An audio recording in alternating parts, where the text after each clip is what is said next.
Kids who have just learned how to swim, who have just learned to put their faces in the water, and timidly, hesitantly, can only swim 2 or 3 meters with their heads held up.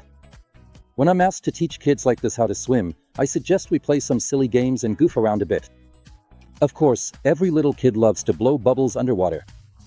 And at first, we blow bubbles with our mouths. Yeah, we blow bubbles like this.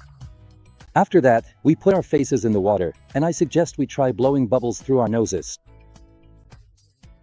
Once the child has loosened up and is enjoying themselves, because I'm not actually teaching them to swim, we're not doing anything scary, just blowing bubbles, I suggest they stick their tongues out, and everyone starts sticking their tongues out like this. Not too much. I say, no, that's not good enough.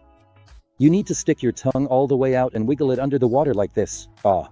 Of course, kids love this. After that, I suggest not only wiggling their tongues under the water, but also blowing bubbles through their noses at the same time.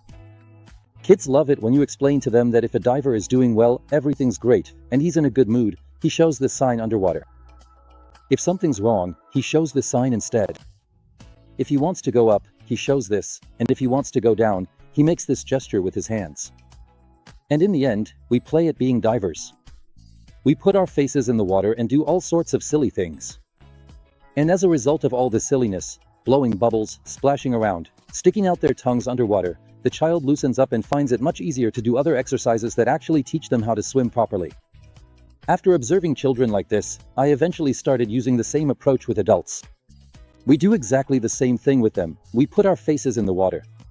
We stick out our tongues the same way, and we blow bubbles just like before. And as a result, people start swimming much more freely and easily, doing all sorts of exercises that lead them to proper swimming and correct techniques. Play these mindful silly games, and you'll find swimming becomes much easier.